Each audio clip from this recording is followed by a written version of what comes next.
know Adele, the fabulous Adele, rolling in the deep Adele? Well, she posted a photo thanking people for their birthday wishes and sent a special message of gratitude to first responders on the front lines. And all anybody can talk about is how thin she looks, how skinny she is. What, is that really what folks should be focusing on? Do you have a thought about this, Megan?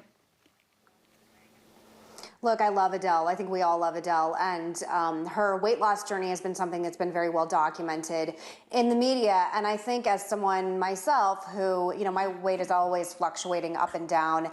And there's something about the reaction to Adele's weight that sort of validates the fact that you have to be thin to be valued in the world. And it sort of confirms all the fears that women like me have, that if only I would lose 30-something pounds, then maybe the media will love me more. It doesn't matter that she's an Oscar winner, a Grammy winner, sold, record-breaking numbers, record-breaking albums. And, I was thinking about this topic earlier, and I was talking to my sister-in-law, and I was saying that one of the weird parts about being pregnant during the pandemic is the world doesn't get to see my body changing, because clearly you guys are only seeing me from the waist up. And one of my biggest fears coming back to the show, when we inevitably hope to come back to the show, is what the media's reaction will be to the weight that I gain being pregnant, and then if I don't lose it fast enough. My biggest fear right now has nothing to do with politics, with the election, with the things I'm saying, with the reaction to my political commentary. It's the media's reaction to the ultimate way my body's going to look after having a baby. And I think that should really say something about where we're at culturally. And I had a really hard time reading some of this commentary about Adele yesterday, because it just confirmed my worst fears, that if I don't lose 30 pounds immediately, that the backlash is going to be pretty vicious, as it has been for my entire career. So I wish her the best. I hope she's healthy and happy, but I don't love the media's reaction to this. Joy, what does it say about the culture in 2020?